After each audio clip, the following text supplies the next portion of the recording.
மாஷா அல்லாஹ்! மாஷா அல்லாஹ்! இந்த வீடியோ பார்க்கும்போது அவ்வளோ மகிழ்ச்சியா இருக்குங்க. காரணம், ஒரு சிறுவன் தனது தாய்க்கு தெரியாம, தாயினுடைய வங்கி கார்ட பயன்படுத்தி, காலையில உணவுகள வாங்கி தேவையுள்ள தொழிலாளர்களுக்கு வாரி குடுத்துருக்காருங்க. ஆமாங்க, குவைத் நாட்டில இருக்கக்கூடிய இந்த சிறுவன், தனக்கு தாய்க்கு தெரியாமயே கார்ட எடுத்துட்டு போயி, தொழிலாளர்கள் கஷ்டப்படுறாங்களே, அவங்க எப்படி சாப்பிடுவாங்க? காலை உணவுக்கு இவ்வளோ கஷ்டப்படுறாங்களே அப்படின்னு சொல்லி, அவர் போய் காலை உணவு நெறைய வாங்கி, தன்னுடைய வாகனத்தில வச்சு அத அப்படியே தொழிலாளருக்கு கொடுக்கறதுக்கு ரெடி ஆயிட்டாரு.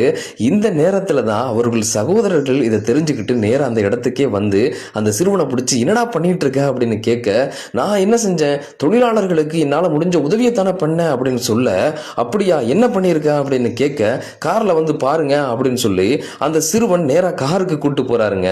கார்ல கூட்டு போய் காமிச்சா உணவுகள் வாங்கி அப்படியே பாக்கெட் பண்ணி சூப்பரா வச்சிருக்காரு. சரி உன் கையால கொடு அப்படின்னு சொல்ல, மேலே ஏறி அந்த சிறுவன் நின்று வாங்க அப்படின்னு சொல்லி எல்லா தொழிலாளர்களையும் கூப்பிட்டுருக்காரு. அந்த சிறுவனுடைய சகோதரர்கள் மேலே ஏறி எப்படிடா கொடுப்ப, கீழே இறங்கி உன் கையாலேயே கொடு அப்படின்னு சொல்லி கோபமா சொல்ல, வாங்க வாங்க வாங்க எல்லாரும் வந்து வாங்கிட்டு போங்க அப்படின்னு சொல்லி பையனுக்கு அவ்வளோ மகிழ்ச்சிங்க. சந்தோஷத்தினுடைய உச்சிக்கு போயிட்டாருன்னு சொல்லலாம். அப்படியே எல்லாருக்கும் தான் பாக்கெட் பண்ணி கொண்டு வந்த உணவை தாராளமா வாரி வழங்கியிருக்காரு.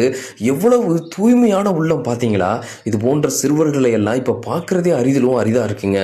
பொதுவாக குவைத் நாட்டில் எல்லோருமே வசதி படைத்தவர்களா இருப்பாங்க. பொருளாதாரத்தை அவ்வளவு கொண்டிருக்கக்கூடிய இந்த சிறுவனுக்கு நல்ல எண்ணத்தை பார்த்தீங்களா? இது போன்ற பிள்ளைகளா நம் பிள்ளைகளும் வளரணுங்க. அல்லாஹ் அந்த சிறுவனுக்கு அருள் புரியணும். இதை பத்தி நீங்க என்ன நினைக்கிறீங்கன்னு சொல்லி மறக்காம கமெண்ட்ல கமெண்ட் பண்ணுங்க. புனிதமான ரமலான் மாதத்தில் சிறந்த நன்மையை அடைந்து கொள்ள விரும்புகிறீர்களா? இதோ இந்த பார்வையற்ற சகோதரர்களுக்கும் ஆதரவற்ற சகோதரர்களுக்கும் உதவிடுங்கள். இறைவனையே வணங்கி பள்ளியிலேயே வாழ்ந்து வரும் இவர்களுக்காக உதவிட முன்வாருங்கள். இவர்கள் உங்களுக்காக இறைவனிடத்தில் தொழுது பிரார்த்தனை செய்வார்கள். சகோதரர்களே, தேனி மாவட்டம் போடைந்தர்புரம் என்ற ஊரில் மஸ்ஜித் நூர் பார்வையற்றோர் மதரசா மற்றும் மஸ்ஜித் நூர் ஆதரவற்றோர் இல்லத்தை நடத்தி வருகிறோம். இவர்கள் எந்த ஆதரவும் இல்லாமல் பள்ளியிலேயே தங்கி வருகிறார்கள்.